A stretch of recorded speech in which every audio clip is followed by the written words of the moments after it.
2004. Não. 4, 5, 3. Por aí. Antes 2004. Antes, 2013, eu acho. Antes eu recolhi o carnê. O carnezinho. O carnê, Carnê aham. leão, né? Não, carnê leão não. Carnê leão é imposto de renda. Ah, é. Carnê do Larissa. INSS. Meu Deus. Não, mas só para aquela. Peraí, deixa eu me olhar. Esses cabelos... Ok. Na contagem, a Larissa que abre, né? Uhum. Aham. O microfone mais só, pessoal. 1, 2, 3. E você já está. Oi, boa noite a todos. Meu nome é Larissa. Eu sou sócia do Escritório Contaldi. Para quem não conhece, o Escritório Contaldi é um escritório de contabilidade sediado aqui em Primavera do Leste. E hoje nós estamos aqui em mais um ContaCast. O ContaCast é o podcast do Escritório Contaldi, onde a gente tem o objetivo de trazer para vocês assuntos relevantes do nosso cotidiano, que vai fazer diferença aí na sua vida de forma bem simples, prática e objetiva. Está aqui comigo hoje minha sócia Viviane e outros convidados que depois a gente vai apresentar. E o tema de hoje é contratação de um funcionário, sendo ele por CLT ou sendo ele um prestador de serviço pessoa jurídica. O que é que mais vale a pena? Qual que é as implicações disso? Juridicamente falando, qual que é o problema que o empregador vai ter? Então, hoje nós vamos abordar esse assunto que a gente viu que lá no escritório tem sido uma grande demanda e nós falamos assim, por que não trazer um assunto atual para a gente discutir lá dentro do podcast o que dá para a gente fazer, tá? Então, nós vamos aqui começar esse podcast e eu quero dizer para você que se tiver uma pergunta, um questionamento, um apontamento, falem aqui nos comentários, lá no chat, que nós vamos estar aqui acompanhando e no decorrer a gente vai respondendo, tá? A gente também está aberto para sugestões, né? Certeza. Vamos pensar assim que algum tema que seja impactante, que vai fazer a diferença aí na sua vida, coloca aqui também para os próximos podcasts e a gente vê se a gente monta um conteúdo para trazer aqui. Então, até porque hoje, inclusive, quando eu mandei um linkzinho do podcast, teve vários clientes que comentaram, até me chamou muita atenção. Ah, que legal esse podcast de vocês, nós estamos assistindo, eu estou curtindo. E aí já veio algumas sugestões, tipo, todo mundo vai adorar. ICMS é substituição tributária. E alguns outros assuntos. Inclusive, essa é a primeira vez que a gente vem apresentar um podcast sem ter ainda o assunto para o próximo podcast. Então, estamos aceitando sugestões. Bom, mas vamos lá. Hoje, então, falando sobre CLT ou PJ, as implicações legais, nós trouxemos duas pessoas aqui. Maiara, advogada da área, especialista na área tributária, nossa parceira lá da Contaldi, quebra o maior galho lá conosco, nos ajuda um monte.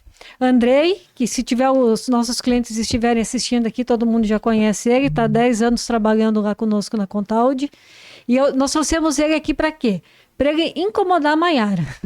Sim, porque, é do tipo assim, porque ele de fica, fato, o que é que realmente acontece no dia a dia. Porque ele fica escutando os clientes, pergunta dos clientes, ele fica escutando, então ele tem esse outro lado para a gente tentar trazer, esclarecer um pouco esse assunto. Maiara, então, se quiser se apresentar. Então, boa noite a todos. Meu nome é Maiara, eu sou advogada. Trabalho há 13 anos com a área trabalhista voltada para o público empresarial. E fiquei muito feliz com o convite da Contaldi, que é um escritório que eu tenho muita admiração pelo trabalho de excelência, de qualidade que eles prezam. Então, é um prazer estar aqui com a equipe. E espero que o Andrei possa trazer todas as perguntas para que todos os clientes possam aí tirar as suas dúvidas e a gente contribuir de fato para o esclarecimento desse tema. Andrei, quer falar alguma coisa ou tu quer esperar as perguntas? Não, vamos seguindo, só cumprimentar o pessoal ao vivo aí.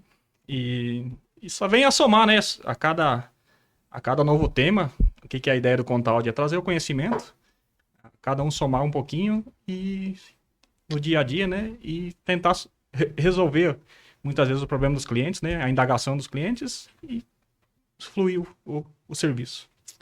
Estou aí, vamos lá então, Maiara, vamos começar. Fala para nós aí o que é um trabalhador CLT e o que é um PJ. Então, o trabalhador, vou começar com o tradicional, que é o trabalhador CLT.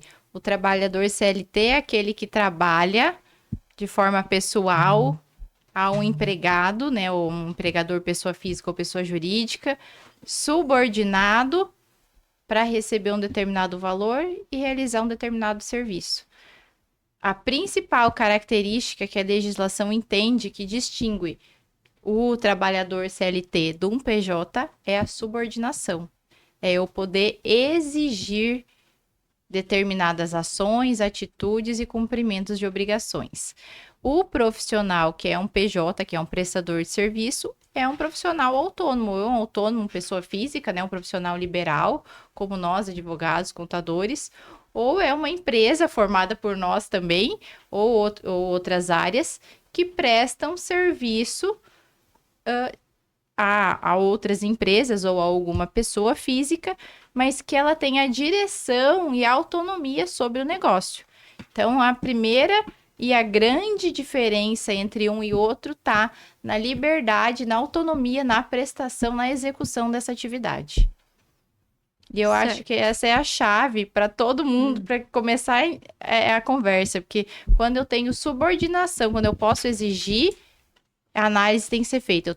Se eu quero poder exigir cumprimento de horário, de obrigação, de forma de vestimenta, de forma de postura, de forma de realização de atividade, eu tenho um empregado CLT. Agora, se eu contrato uma pessoa para prestar um serviço e ela tem a liberdade de conduzir aquele serviço, aí eu tenho um prestador de serviço. Eu acho que esse tema pejotização, ele veio com reflexo lembra, 2008, 2017, 2018, tinha a lei da terceirização. Terceirização da mão de obra, né? Terceirização da mão de obra, que era atividade fim e atividade meio, né? Não permitia terceirizar a atividade fim da empresa, né? Só era permitida a atividade meio, que era... Geralmente os segmentos era limpeza, segurança, recepção, portaria. Eram esses temas que eram esses segmentos que eram mais terceirizados. De lá para cá, reformou a legislação, né? Permitiu a implantação da terceirização, que seria o tomador de serviço, né? E de lá para cá surgiu essa pejotização, que é a tratativa surgiu exclusiva. Com força de novo, né? Porque antes eu não podia. Se eu tivesse uma empresa que é uma farmácia, eu não podia ter um farmacêutico que fosse PJ. Se eu quiser hoje ter, eu posso, porque a legislação trouxe que eu posso terceirizar a atividade fim. Então, a finalidade principal da minha empresa, eu posso ter um prestador de serviço executando ela.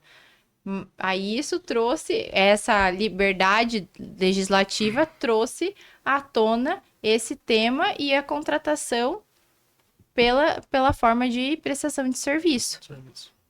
Na verdade, assim, o que eu vi que aconteceu em 2017, a terceirização sempre existiu. Há muitos e muitos e muitos anos. Mas nesses termos, atividade meio, né? Então, eu podia terceirizar algumas coisas dentro da minha empresa. Eu, como escritório de contabilidade, não poderia terceirizar o serviço de contabilidade, mas eu poderia terceirizar o serviço de limpeza e tal. Quando teve a reforma trabalhista em 2017, que passou a poder terceirizar qualquer atividade da minha empresa. As pessoas criaram na cabeça que podiam pegar todos os seus empregados e terceirizar a partir daqui, transformar em PJ, mas não foi isso que aconteceu. Não. Eu lembro muito disso, dos escritórios ligando, porque o cliente tinha falado que tinha algum outro escritório ou alguma outra pessoa que tinha falado que a partir dali podia terceirizar todo mundo, demitir num dia, recontratar no outro como PJ e não ia ter problema nenhum, porque a legislação permitia. Aí e sempre que surge uma mudança legislativa, surgem aqueles que querem se aproveitar para ganhar dinheiro em vez de vender solução, vendem problema. Não, vende uma facilidade que não existe. Que no final das contas vira um problema, porque daí as empresas enfrentaram quem fez isso, enfrentou demanda judicial, enfrentou denúncia, e aí teve que regularizar o o que antes estava sendo feito de forma certa. É o tal do paradigma, é manchete e matéria, né? Muitas vezes você assiste um noticiário, uma TV local, uma rede social, é simplesmente a manchete, o foco, né? Só coloca o principal. E muitas vezes a matéria por trás disso é totalmente contrário, né? E aí o povo pega essa ideia da manchete e começa o boca a boca. Faz a manchete para chamar atenção, ninguém lê a matéria. E é tão bom você ouvir aquilo que você quer fazer, né?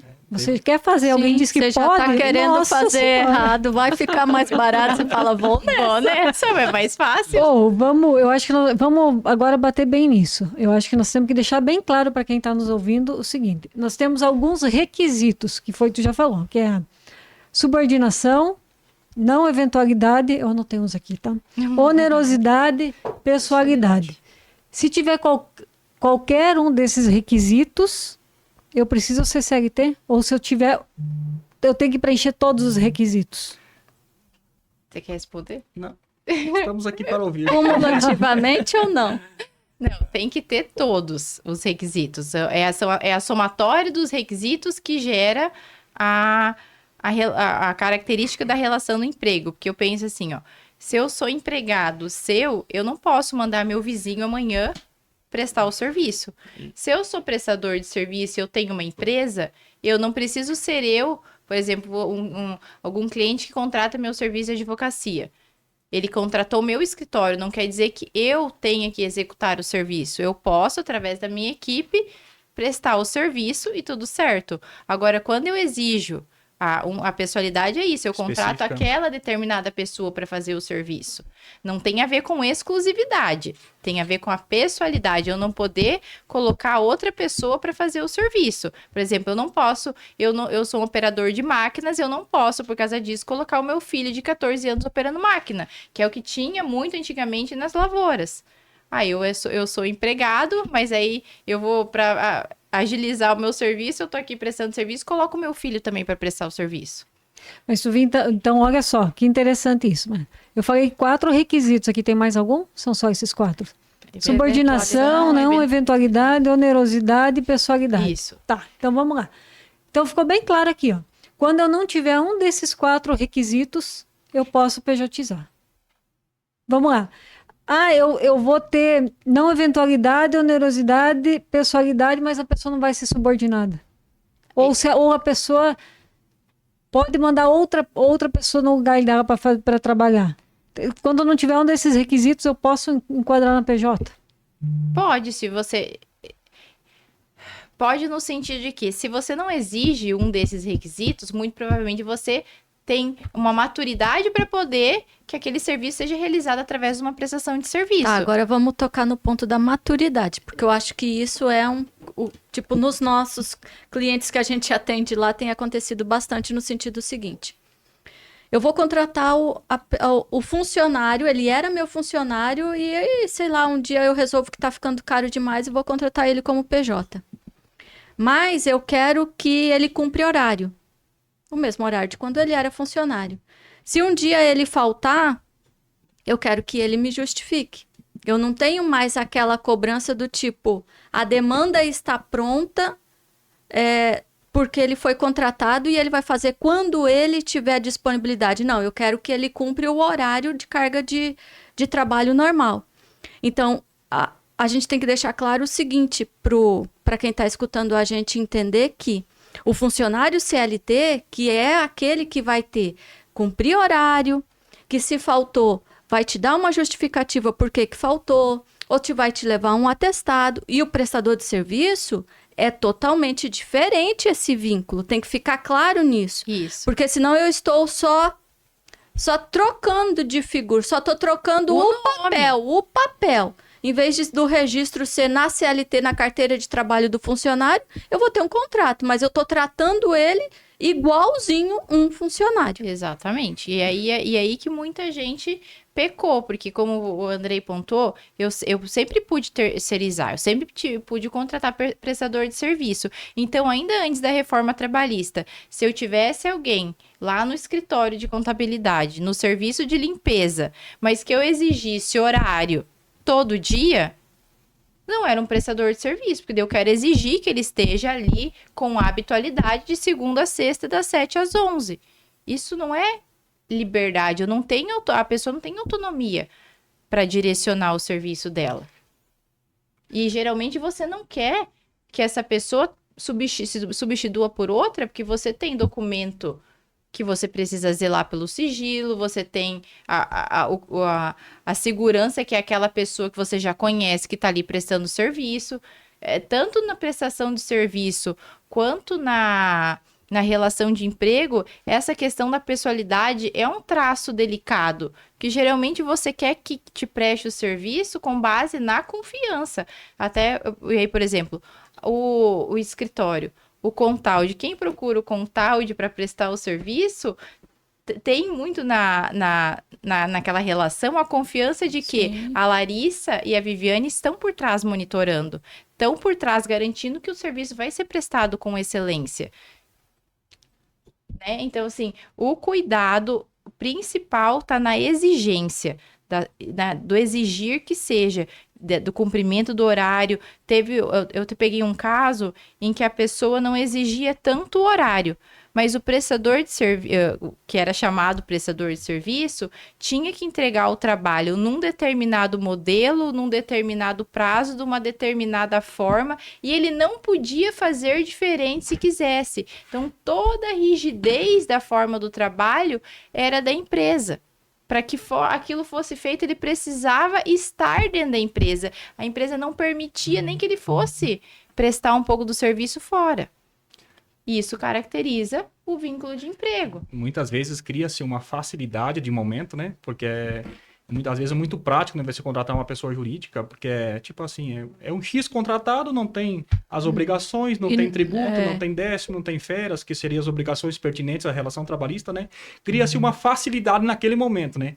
Aí cabe cada um empresário analisar a questão do passivo da empresa, né? Se quer resolver de momento ou quer abrir um lápis para discutir daqui 3, 5 anos numa relação de emprego que nem essa situação. Exatamente. Muitas vezes ele quer ter a subordinação, a eventualidade, a não eventualidade, a onerosidade, e acaba abrindo esse passivo da empresa para discutir. E aí o empregado fica 2, 3, 5 anos com aquela relação de emprego, entra com ação, tanto que 2024 saiu uma matéria, foi mais de 280 mil ações na Justiça do Trabalho pertinentes ao reconhecimento de vínculo. Então, até está suspenso, né, a questão em virtude disso, da demanda que teve, porque não tem uma linha 2 mais 2 é 4, né, específica, né? Depende dos requisitos, depende da análise de tese por tese, situação por situação, para ver se realmente tinha um vínculo ou não tinha. Isso. A relação de emprego, na verdade, né? Porque pode ter um caso que você combine com o prestador de serviço, às vezes é um profissional recém-formado. Ele quer que você pactua com ele que o teu espaço vai estar disponível. Se você não exigir horário, mas disponibilizar o local, a sua empresa para ele prestar o serviço, isso também não desqualifica uma prestação de serviço. Agora, se você exigir que todo dia ele esteja lá... Existem relações que aí PJ tá batendo ponto, vem as situações de ações trabalhistas. Mas, na verdade, eu acho que nós temos que analisar todos os lados, né? Porque o que acontece também? Eu já vi casos. Vamos dizer, contrato uma pessoa. Eu vou lá, Maiara, vou te contratar como advogada para minha empresa, eu te ofereço um salário de 10 mil CLT. 10 mil reais CLT. Aí você diz assim, não. Eu aceito trabalhar para você por 10 mil, mas eu quero PJ. Quer dizer, você vai lá no meu escritório, vai cumprir o horário lá, vai ficar lá fazendo o que eu quero e tal, mas você quer ser PJ. Por quê? Porque o empregador, é o empregado. Porque no pensamento do empregado, o que tem? Poxa, se eu for CLT com um salário de 10 mil, vai me sobrar 7.500, 7 mil de salário líquido. Se eu for PJ, eu vou ficar com os 10 mil no bolso. E aí, às vezes, eu acho que é isso que falta, as pessoas entender que o PJ... Ele tem muitas desvantagens também. Ele tem vantagens e tem desvantagens. Tem desvantagem. Uma das vantagens é essa, que você vai receber, de fato, os 10 mil reais. Vai receber, mas você vai ter que pagar seu imposto. Você não vai ter FGTS, não vai ter 13º, não vai ter férias. Nem é tanto receber os 10 mil livre, né? Porque se você... quiser contribuir para ter uma previdência, Sim, você exatamente. vai ter que recolher, você vai ter que... Vai ter que pagar, por exemplo, é do Simples, vai ter que pagar o Simples. Vai ter que recolher, você tem um mínimo de despesa para o exercício do seu trabalho. Então, assim, é que assim, o que se criou hoje mesmo, eu estava lendo uma matéria, que é aquela que eu estava comentando mais cedo com vocês. Um número absurdo de adolescentes e jovens na idade entre 20 e 25 anos, eles não aceitam pensar em ser CLT. Porque construiu-se um paradigma de que o CLT é aquele que ganha menos, que só tem desvantagem. Aí na entrevista eles ficam perguntando, mas por que, jovem, você não quer ser um CLT? Ah, porque eu não quero acordar cedo, porque eu não quero ter que pegar ônibus, porque foi perguntas para quem botava em cidade grande também, eu não quero pegar ônibus, eu não quero ficar com alguém me dando ordem o dia inteiro. Mas as pessoas também precisam entender que o prestador de serviço também tem que cumprir regras. Eu não posso simplesmente falar para um cliente, quando ele me contrata, Maiara, faça um contrato. Eu preciso do contrato para terça-feira. O cliente vai me direcionar o que ele precisa. Se eu não cumprir aquilo eu vou ser falha no meu serviço. E se eu chegar na terça-feira e falar para ele que eu não fiz e ele estava esperando o contrato para terça-feira, eu também não vou ser um prestador de serviço que vai durar naquela empresa, naquele ramo, porque vai ser um serviço mal feito. E aí eu acho assim, que se construiu muito uma imagem de que a CLT, que o empregado CLT não é valorizado, não é vantajoso, mas ele tem diversas vantagens que um prestador de serviço não tem. O prestador de serviço, a hora que termina a tua prestação de serviço, você não tem nada para receber.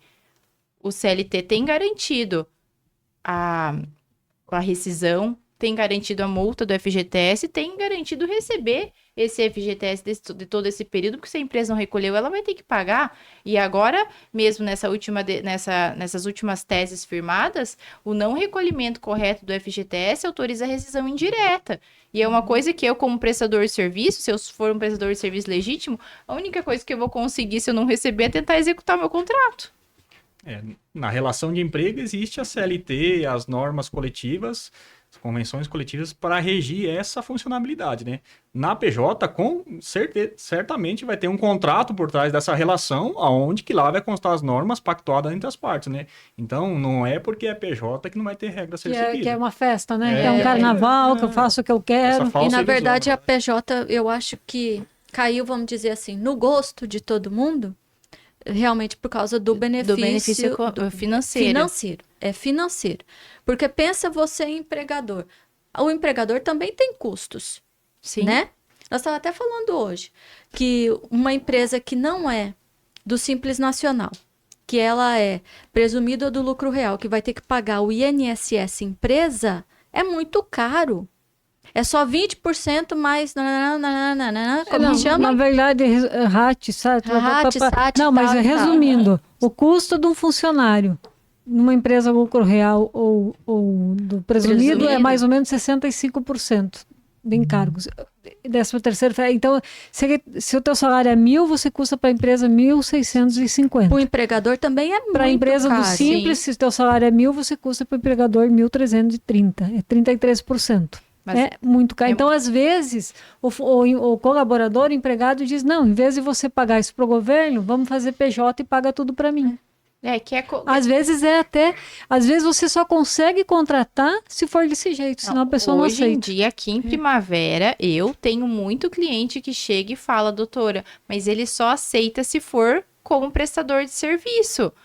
Aí, só que o grande problema, e é o que já foi argumentado, inclusive, em julgamento no STF, é engraçado que todo mundo chega, depois de 2, 3, 5 anos, pedindo reconhecimento do vínculo para ganhar o FGTS, as férias, o 13º, alguma hora extra que tenha, mas ninguém chega lá e fala, desconta o que eu devo para o governo. Então, assim, é muito fácil também eu querer buscar essa facilidade, fazer esse combinado com a empresa, porque daí a empresa também fez, porque para ela era vantagem, para o outro era vantagem. Mas aí eu chego lá no governo e não quero recolher nada para ele.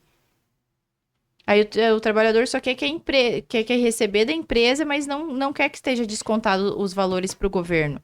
Então, uma das pontuações que foi feita nessa suspensão como que eu vou agir diante disso? Quando é impositivo, quando é uma circunstância que o colaborador coloca hoje uma verdade, muitas pessoas colocam como condicionante a contratação por meio de pessoa jurídica. E num mercado que nem o nosso, super aquecido, que é primavera, que a gente luta por bons profissionais hoje em dia, às vezes a necessidade fez ocasião. Mas aí eu acho muito desonesto de uma pessoa depois procurar por uma coisa que ela deu a palavra que não seria o certo. E o que o empregador pode fazer? Vamos pensar numa solução. Porque parece que nós estamos empurrando todo mundo para ser CLT, não está parecendo? Mas na verdade é assim, ó. O que tem que ficar claro é assim, não existe contrato bem feito que não vá cair diante dos requisitos. Não há contrato bem feito que sobreviva a uma realidade provada. Não existe. Então é a isso. justiça do trabalho, ela é fundamentada em cima da primazia da realidade, né? Então, não adianta eu formalizar. Eu falo, às vezes, alguns clientes que nós temos, nós fizemos um contrato, faz um modelo específico, mas o que vale realmente é a veracidade dos fatos. Então, vamos deixar claro para quem está escutando a gente. Vamos pensar assim, eu vou contratar um funcionário PJ. Não é funcionário. Não é funcionário. Então é um prestador de serviço. Um prestador de serviço. Vou fazer um contrato bem amarradinho. Fui lá na Maiara. Mas eu falei para ela, olha, Maiara, é um contrato de prestação de serviço, vai trabalhar, vai desenvolver a função tal, você coloca lá. Eu tenho o meu combinado com ele de que é ele que está querendo o CPJ. Ele vai emitir nota fiscal para mim, tudo certinho, porque assim que os clientes dizem, não, vai estar tudo certinho. A nota fiscal vai ser exatamente no mesmo valor que eu vou pagar para ele, a transferência bancária fecha com o valor total da nota, nós temos contrato por tempo determinado, nós estamos cumprindo o contrato. E o risco que eu estou correndo nisso, Maiara? O risco que você está correndo é que se você não tiver maturidade de o tratar como um prestador de serviço, vai ser reconhecido o vínculo de emprego. Tipo assim, chegou segunda-feira, ele faltou e eu vou ligar para ele. Fulano, por que você não veio trabalhar se você sabe que começa às 7? E você não me mandou atestado médico. E cadê o seu atestado? E aí caiu o contrato, foi tudo por água abaixo, não adiantou nada. Não adiantou nada, então a primeira coisa, se você tiver funcionário terceirizado, não fale no WhatsApp com ele. É a melhor dica. Outra. Sei lá, nós temos até um cliente, construção civil, terceirizado, tem MEI. Um monte de funcionários que são MEI. Pessoalidade. E aconteceu um acidente de trabalho na obra. E agora? Eu tenho um cliente assim também. Será que é uma pessoa? Então, não é que o meu é de gaúcha. Então, eu tenho um caso que eu tenho uma audiência que será em breve sobre esse assunto, inclusive. Aqui em Primavera, principalmente a construção civil, o pedreiro e o... Como é que é? Auxiliar de pedreiro, né? O servente de obras. São duas figuras que eles não querem vínculo. Eles querem estar na obra que melhor paga. Então, se a obra do fulano tá pagando R$100 hoje a diária e a obra do ciclano tá pagando 120 amanhã, ele tá na obra do que paga 120 amanhã. Então, se você na sua obra tem maturidade e essa flexibilidade para lidar com uma mão de obra de diária, você pode contratar ele como um autônomo. Contanto que você não ligue para ele estar na sua obra todo dia, 7 horas da manhã, e não vá descontar, não vá aplicar uma advertência porque ele faltou. Nos últimos anos eu mais lidei com essa parte da construção civil o pedreiro chegar, o servente chegar e falar, eu quero trabalhar por diária. Aí você faz um contrato de prestação de serviço autônomo por diária e de fato é assim. Aí o que acontece? Se você, aquele servente ou aquele pedreiro vai e conclui, não falta, ele vai concluir aquela obra. E não foi exigido horário dele. Agora, o que é comum? Um prestador, ele é contratado, chegou na primeira semana, foi, na segunda começou a faltar. Há aquela cobrança do, fulano, você não vai mais vir? Eu não penso que essa cobrança simples descaracterize a prestação de serviço autônoma.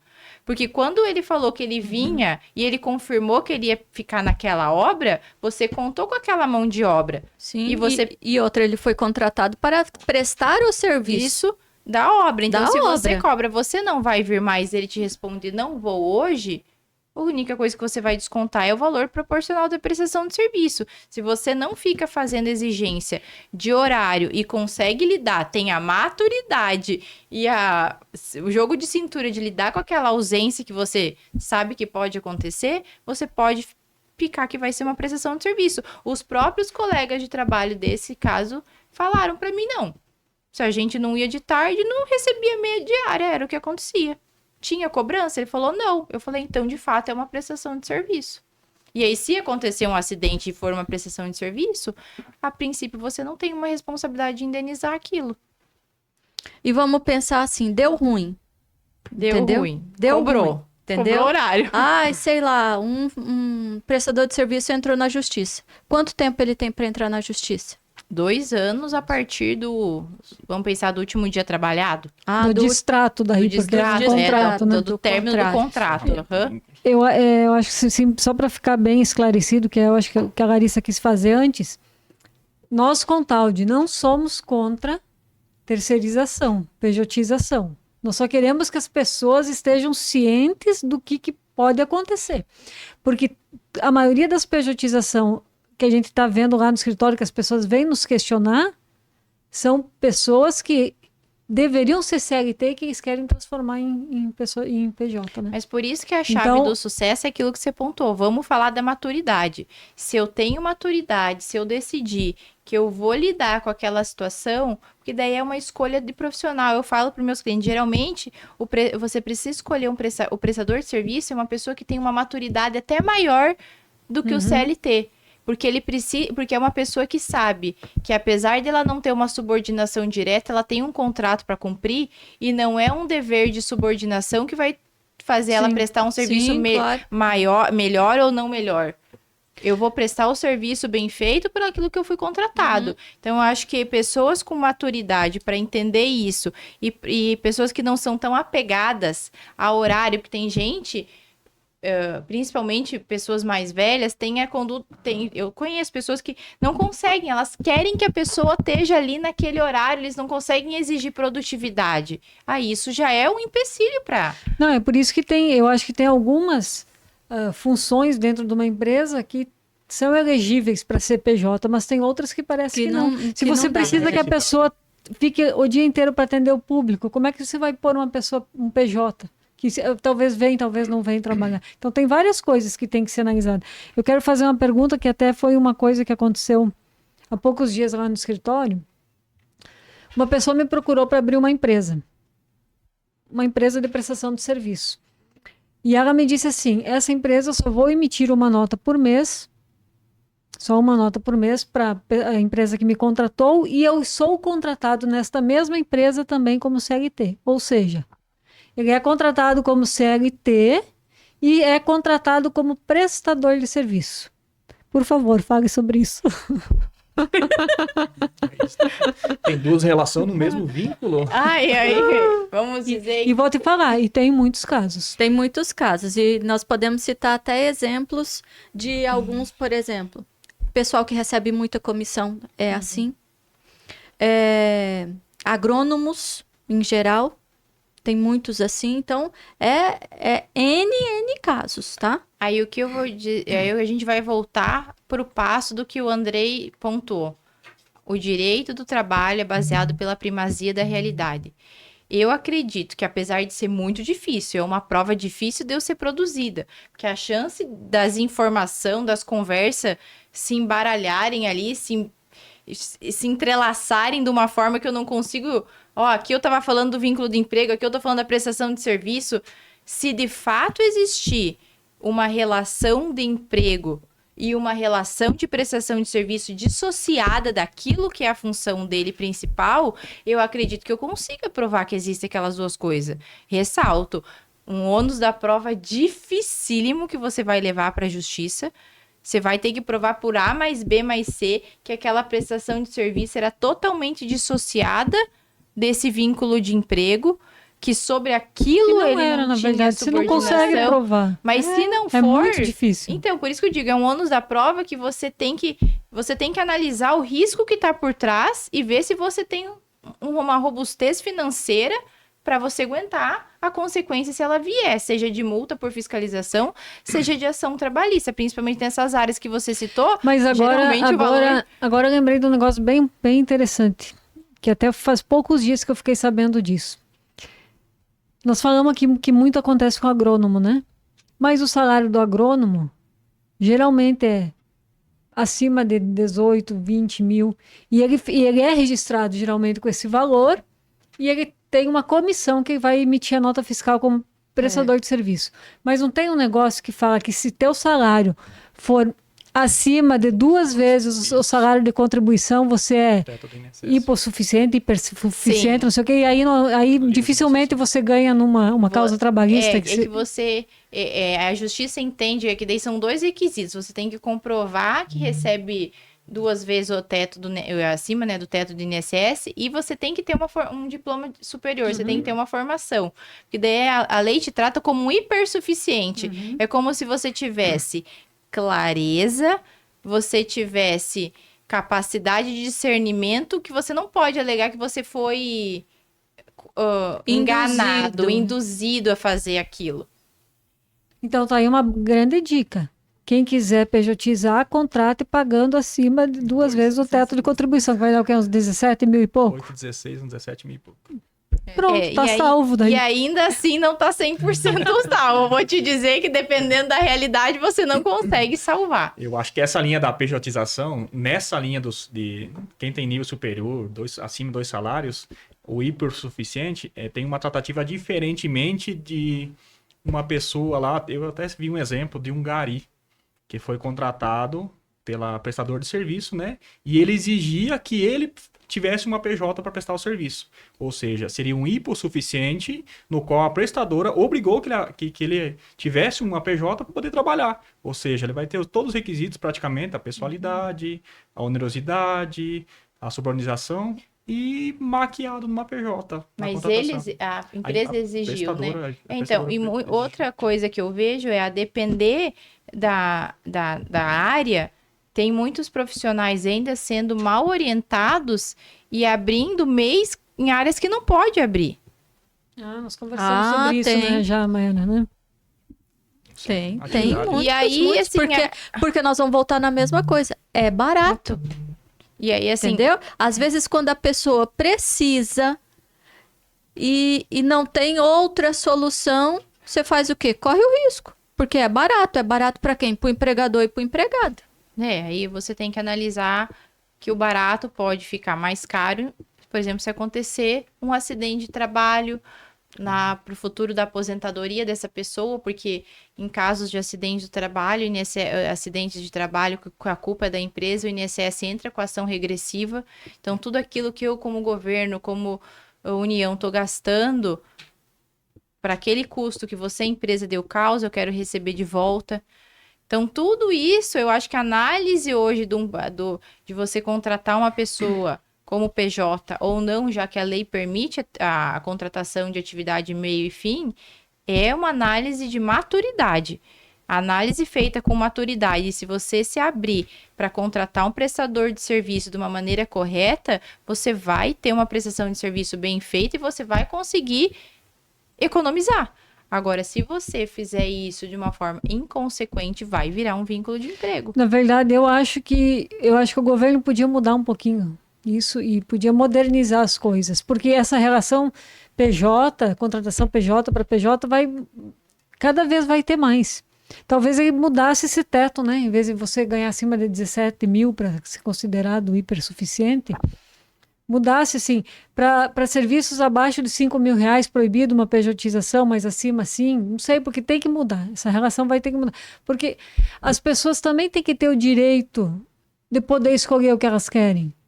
Ou eu digo o próprio funcionário. E sem o empregador correr risco. Exato. O próprio trabalhador, uma vez que ele assinou o contrato, é isso que eu sabe, uma vez que ele assinou o contrato, ele está dizendo, eu concordo. Se não concordar, você não vai trabalhar.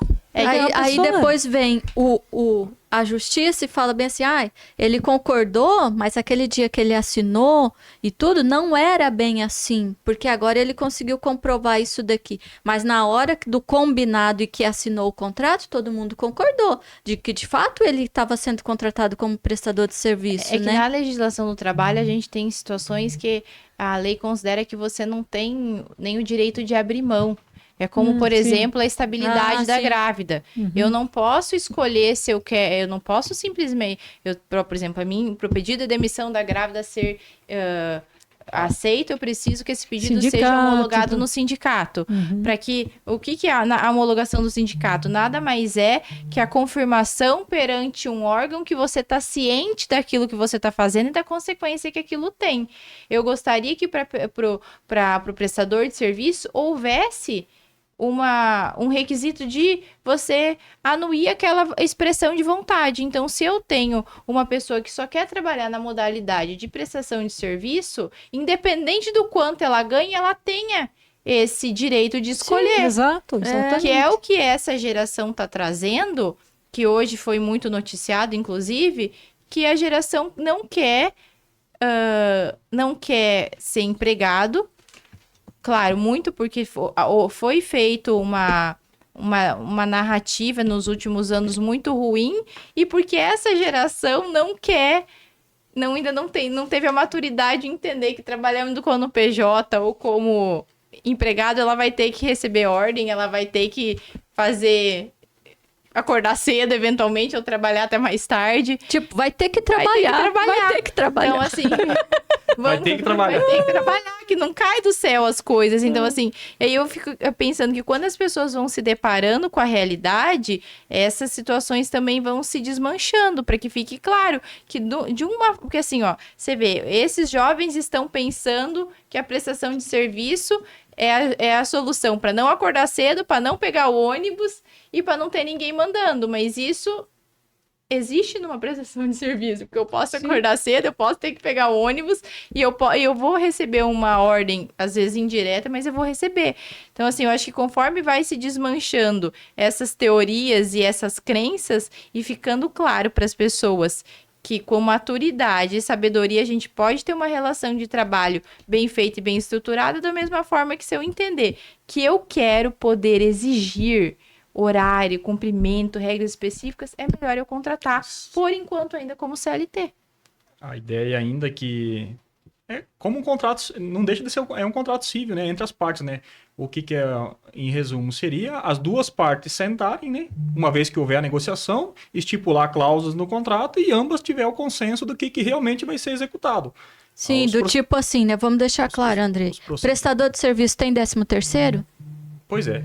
Isso Prestador de serviço tem férias? Isso não... Prestador de serviço tem 1/3? Prestador de serviço tem seguro-desemprego? Prestador de serviço tem hora extra? Prestador de serviço vai ter 8% do FGTS? Não vai ter, ele tem que estar ciente que ele tem que estar ciente disso tudo na hora que vai assinar o contrato e depois não vir falar que depois que assinou, tipo assim, mas então eu quero 30 dias de férias. Mas tinha combinado no contrato que ia ter férias? Chegou o final do ano, não tem 13º, porque é prestador de serviço, não é funcionário. Ele estava ciente que no contrato não tem 13º? Então, eu acho que aí nós vamos voltar de novo na maturidade. A ideia é que melhor trabalhar na garantia, né? Por mais que tenha uma vez que houver a relação de emprego, né? É melhor você ter o vínculo realmente e eliminar o passivo já de imediato. Muitas vezes ainda, nessa relação contratação PJ... tem a questão do valor a ser combinado, né? Colocou a situação dos 10 mil, né? Muitas vezes a contratação do salário é 10 mil, não vai ter 10, não vai ter férias, não vai ter fundo de garantia. Então, embute-se um valor nesse contratado. É 10 mil, eu vou te pagar 14. E muitas vezes você paga esses 14 e ainda corre o risco de ter essa relação de emprego futuramente e houver a contestação para a Justiça do Trabalho. Muitas vezes, se você pagasse os 10 e mais esses adicionais, que daria os mesmos 14 no final, se eliminaria de imediato. O risco, exatamente. E é importante o prestador de serviço ou a pessoa que é CLT entender isso certinho, né? Eu vou receber os meus 8%, eu vou ter isso, eu vou ter aquilo, quanto que vai ser o meu total, porque eu também tenho custos porque assim, aí eu vou receber líquido, é uma ilusão isso, porque se eu quiser me aposentar, eu não vou Não vai ter contribuição. Não vai ter Ou eu vou ter que recolher carnê. então assim, não Ou existe. eu vou ter uma empresa onde eu dou nota e vou ter um registro lá e vou recolher o meu INSS sobre o Prolabore. Isso, esse pensamento imediatista que tá muito por dentro da pejotização é o agora, né? Eu vou receber os 10, os 5, os 20 Sabe por agora. quê, Mayara? Porque agora eu acabei de formar. Eu só tenho 20 e poucos anos. O que eu quero pensar em aposentar? Mas as pessoas precisam pensar na aposentadoria, as pessoas precisam pensar no... Mas eu acho que a maior vítima de tudo hoje, desses contratos, são os empresários. São as maiores vítimas, porque é bem o que o André falou. Eles acabam pagando mais na PJ. Quer dizer, pagam a mesma coisa que eles pagariam no CLT para o PJ, porque a pessoa só vem trabalhar com ele se for PJ, para depois ainda correr o risco de ir para a justiça. Então, quem está sendo hoje em dia lesado, digamos assim, é o empresário. Na minha aqui opinião. Em Primavera eu tenho certeza que sim, porque eu mesma já presenciei contratação de eu estar do lado do cliente, o candidato vir e eu ouvi, porque aí você ouve da pessoa, eu só aceito vir se for como PJ. Eu já presenciei isso. E o que eu vejo também nas empresas é análise da remuneração, de pensar nessa remuneração com antecedência. Eu quero, contrata e combina, sei lá, 8 mil, mas você não pensou que você tem que pagar hora extra? Você não pensou que você tem que recolher? Então, combina alguma coisa que isso tudo caiba, porque daí, por exemplo, aí contrata por 8 mil porque a pessoa quer ganhar 8 mil, mas daí você não paga hora extra. Pensa bem na formação da remuneração desse empregado. Então, assim, desse cargo, dessa função, eu preciso que eu tenha hora extra. Então, eu preciso combinar com o empregado um salário, que depois eu colocando a hora extra, os reflexos disso, cumprindo a legislação, eu pague dentro da lei e esteja dentro do que as duas partes têm de expectativa. Sim, combinado. Entendeu? Eu costumo falar lá no escritório que o combinado não é caro. Não é. Eu acho que um dos porém que nós temos no escritório no dia a dia, pelo setor que nós atuamos lá, é a questão Primavera, por ser uma cidade muito, muito próspera, né? Tem muita gente andando aqui, sempre tem gente diferente, vindo aqui na cidade, você pode passar na rua, né? Direto em empreendimentos, na área de serviço, comércio, rural, diversos segmentos.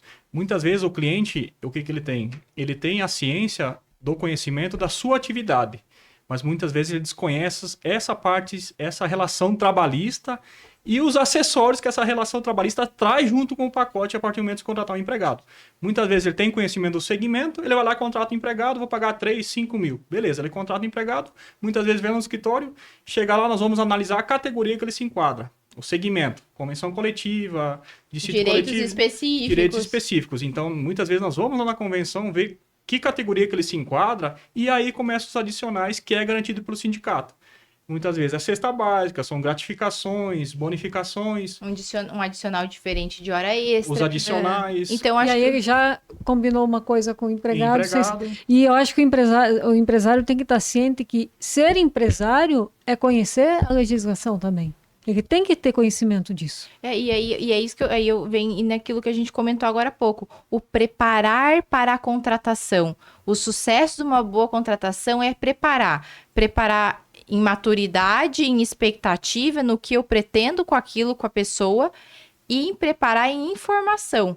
Porque daí, se eu sei que eu tenho uma convenção coletiva que tem um piso diferente, uma hora extra que às vezes tem um adicional de 60%, uma limitação, tem convenção que limita o trabalho no domingo e no feriado. Aí eu já sei como que eu vou me preparar para aquilo. Quando eu estou bem preparado, a chance de dar de divergência e conflito com aquele empregado é muito menor. Porque daí tá todo mundo muito ciente do que vai acontecer. Muitas vezes o cliente já chega com um pacote pronto no escritório, né? Ele tem todo o conhecimento do segmento que ele vai atuar e ele já tem na ideia dele a cabeça formada. Muitas vezes, eu acho que uma conversa, meia hora de reunião, acaba muitas vezes esclarecendo muito relacionado a esse Mas muitas vezes ele não tem nem opção, né, Andrei? A mão de obra aqui é muito escassa. Então, às vezes, o cliente se obriga... Mas é isso que o Andrei falou, é isso. Quando ele pode conversar essa meia hora antes e aí entender o risco que ele está correndo, pelo menos ele fica ciente, eu estou assumindo ou não um risco de lá na frente pagar isso. Sim, eu acho que muitos eles sabem, mas mesmo assim faz. Porque às porque vezes se obrigam. fica sem a mão de obra. Vamos pensar assim. Deixa eu só fazer uma perguntinha. Só uma última perguntinha. Vamos pensar, eu tenho meus funcionários registrados. Escutei esse podcast aqui hoje e resolvi que eu não vou mais ficar pagando INSS nem FGTS. Vou passar todo mundo para CPJ. O que eu tenho que fazer? Fala sobre o pedágio, Maia. Eu quero que você fale dos 18 O meses. que eu tenho que fazer primeiro é que eu não vou poder fazer isso. Me conformar que não vai adiantar ter ouvido o podcast só antes dessa parte aqui. Eu tenho a lei da terceirização proíbe você demitir e contratar antes de 18 meses. Ele trouxe um período de carência de pedágio enorme. Eu penso que em cidade grande até que faça sentido. Um São Paulo, um Rio de Janeiro, que eu tenho muita empresa, um lugar dentro da mesma cidade, Guarulhos, ali eu posso procurar serviço. E se eu trocar ele de função? Não, é a pessoa. É a pessoa. Da realidade. Não adianta. Eu preciso esperar 18 meses para recontratar. Para recontratar ele como autônomo, CPF, e para recontratar ele como PJ também, né? Ou seja, na pessoa física, que vai recolher seus impostos Ou com PJ também. PJ. E se ele for contratado por uma outra PJ, eu também não. Também tá não. bom. Não Também pode. não. O pedágio E se eu tiver sócio dentro dessa PJ? Não é uma empresa individual só no meu CPF. Eu tenho sócios Não, agora. mas é o que ela disse Vai agora. no mesmo jeito. então só teu sócio te presta serviço e você consegue comprovar isso, tá tudo certo. É uma prova que acaba sendo difícil, porque o juiz persegue muito essa realidade, né? Então, assim, a orientação que é... Primeiro, que o PJ não é a solução de tudo. Segundo, ele pode ser a melhor solução se você fizer as coisas bem pensadas. Sabendo de todo o risco, de todas essas regras que a legislação traz. Garante.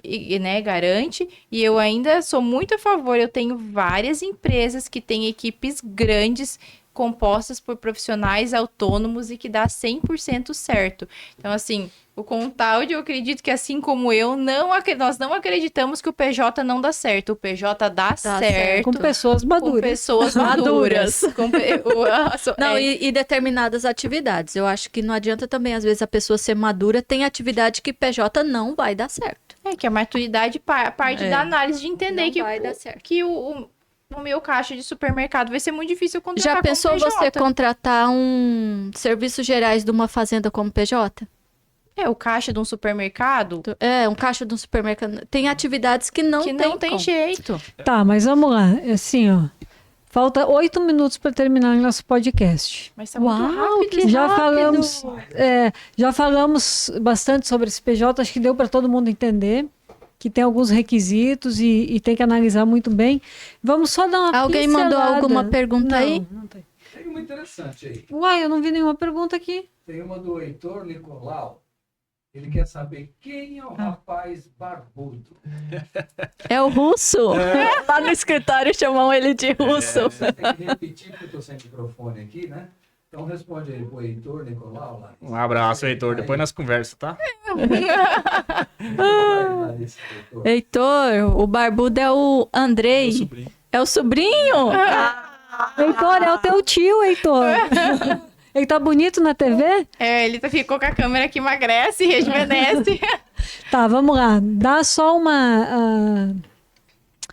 Mayara, sobre riscos psicossociais que estão falando muito agora, a gente sabe que começou a vigorar hoje e prorrogou, e só dá uma pincelada nisso aí pro pessoal. Então, os riscos psicossociais também, assim como o fenômeno da pejotização, é uma análise que oriunda das demandas enfrentadas pela justiça.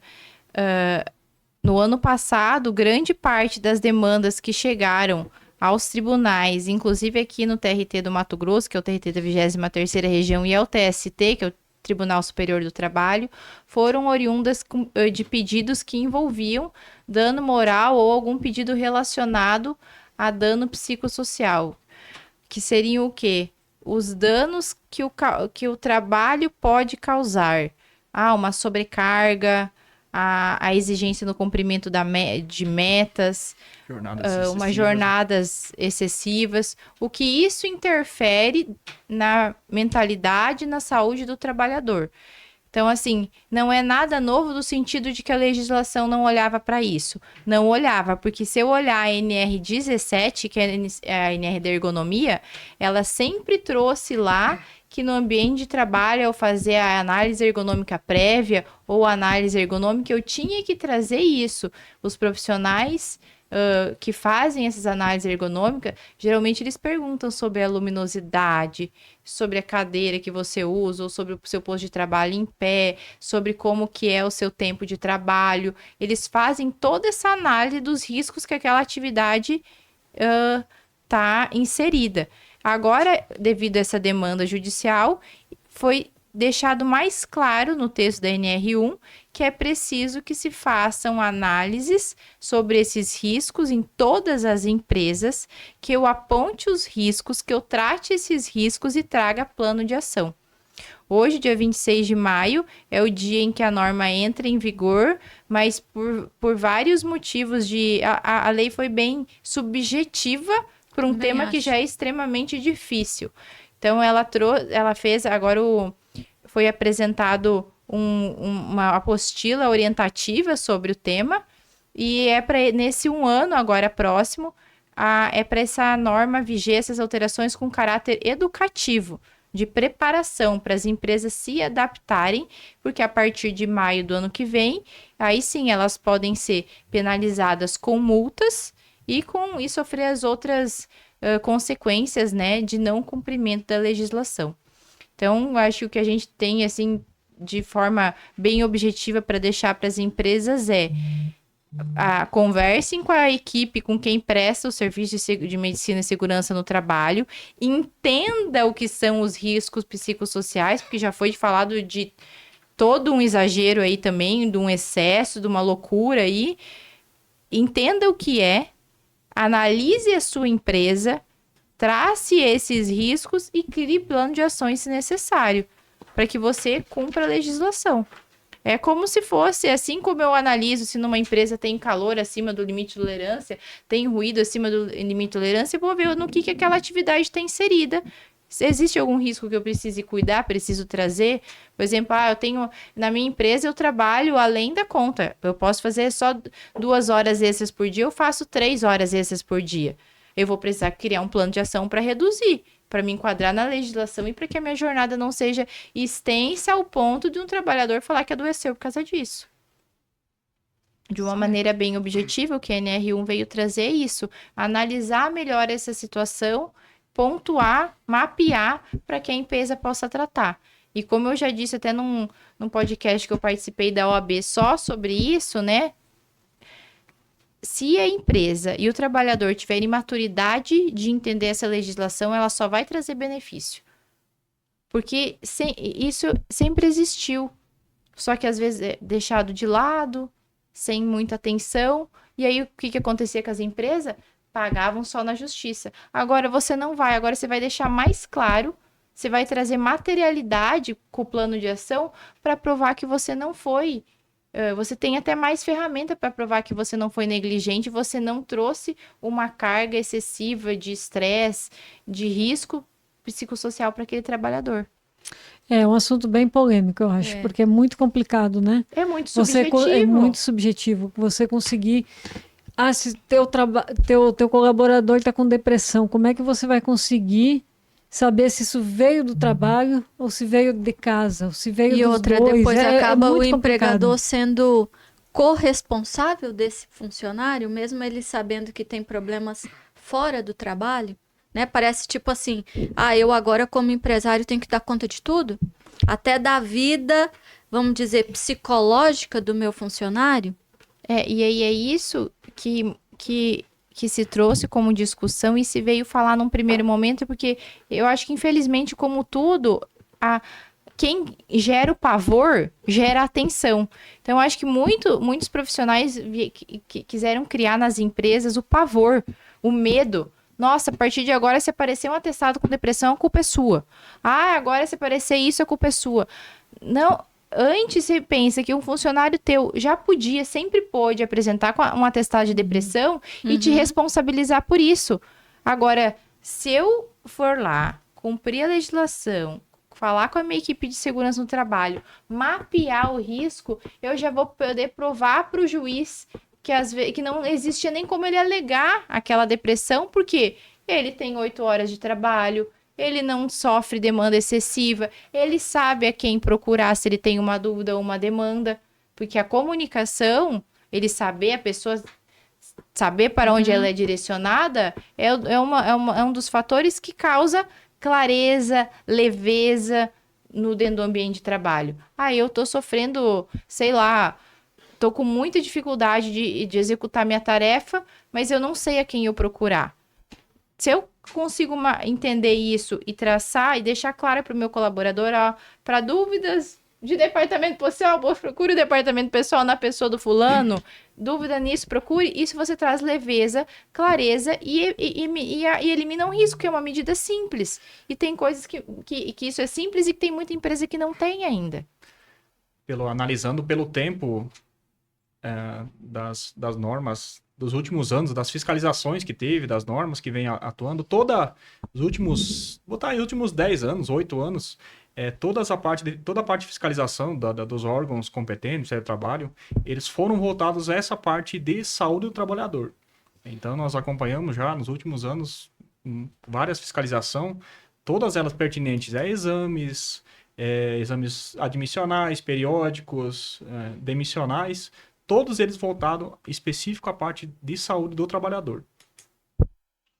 Porque é um tema que é recorrente. Bom, mas certamente nós vamos voltar ainda nesse tema com mais tempo, mais calma, mas assim, para quem está nos ouvindo, para o empresário que já tem uma empresa de saúde e segurança do trabalho contratada, procure essa empresa, já vai se preparando, que tem 1 ano para se preparar para isso, que ninguém vai ser multado, mas depois disso pode acontecer. Mas é o que a Maiara já falou anteriormente, não significa que você já pode correr o risco de uma trabalhista ou de alguma coisa de um funcionário, né? Mesmo não tendo multa por não cumprimento. A legislação não fala do empresário contratar uma pessoa específica para fazer essa avaliação interna. Ele mesmo pode fazer uma gestão interna, né? E avaliar e montar, porque quando realmente houver uma possível fiscalização, ele já está em cumprimento das normativas, né? Que é o que houve da saúde e segurança do trabalho.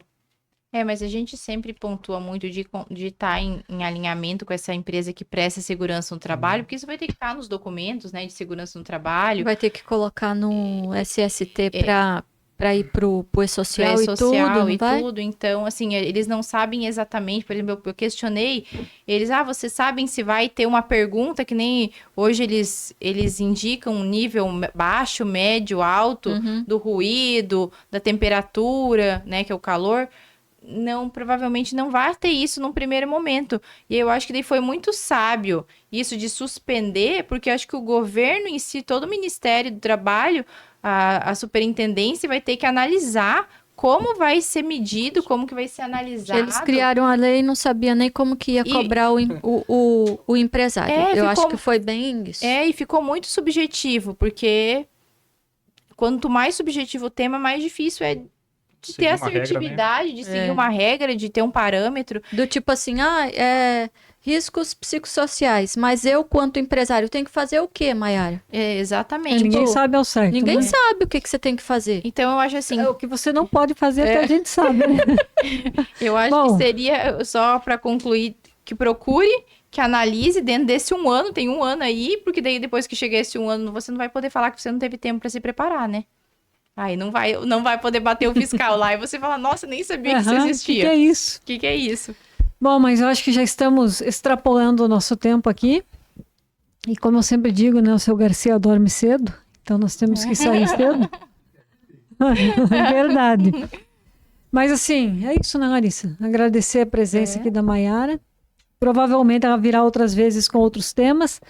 Agradecer aqui o Andrei, que veio prontamente. Estamos à disposição. Eu acho que ele gostou. Eu acho que ele gostou disso aí, hein? Também acho. Na verdade, são temas...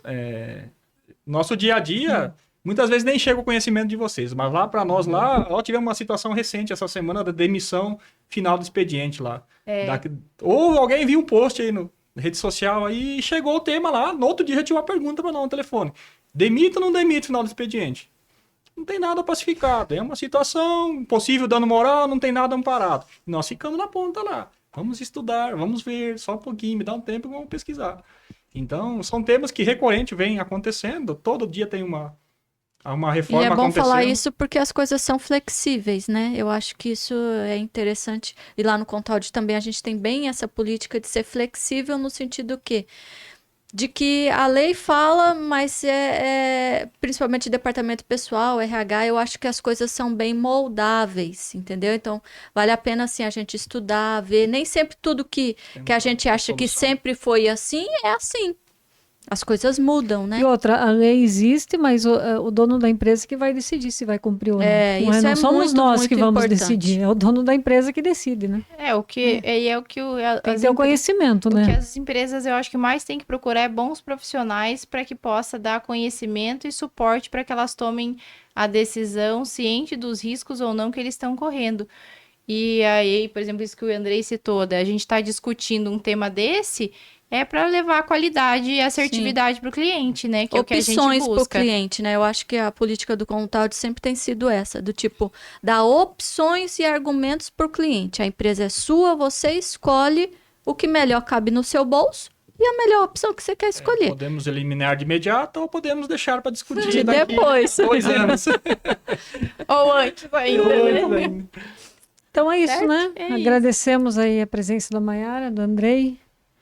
E, Maiara, quer falar alguma coisa aí para finalizar? Só agradecer a oportunidade dessa conversa mais uma vez com vocês, que eu falo, existe uma rivalidade aí, contador e advogado, que é meia histórica, e pelo menos na minha carreira, na minha advocacia, fez muito sentido quando eu parei porque claro que a gente se forma, a gente pega e responde o cliente, e às vezes o contador respondeu outra coisa.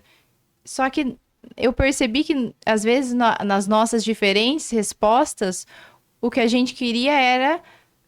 No que a gente estava fazendo era olhando na mesma direção. Só que cada um com foco em um direito, com uma visão específica da nossa área. E quando nesses trabalhos que a gente faz em conjunto, nesses estudos, eu acho que a gente ganha muito em assertividade, em maturidade, em experiência e leva isso em dobro de resultado para o cliente.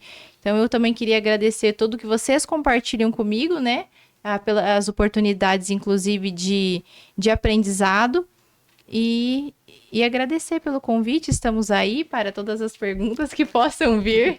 Eu acho que esse tema pejotização está suspenso pela STF, né? Nos próximos dias aí, eu acredito que vai sair um parecer mais claro para todos que tenham interesse, né? E aí nós podemos trazer novamente. Com certeza, são temas que ainda a gente vai... A gente já falava, né, seu Garcia, num outro podcast aí, que a gente vai ainda viver muito esses 2 temas e a gente ainda vai precisar voltar para contar o desfecho final. Porque aí, às vezes, vai falar, você esquece aquele podcast, continua tudo de novo ou segue que tava tudo certo. Naquela época era isso que tava vigente. Daqui para frente é outra coisa. Que são a flexibilidade, as coisas mudam. As alterações da lei, exatamente. Então, a gente vai ver se vai voltar para falar, esquece, começa tudo de novo, ou a gente dá sequência a esse raciocínio que a lei já traz hoje. Então, muito obrigado mais uma vez. Beleza.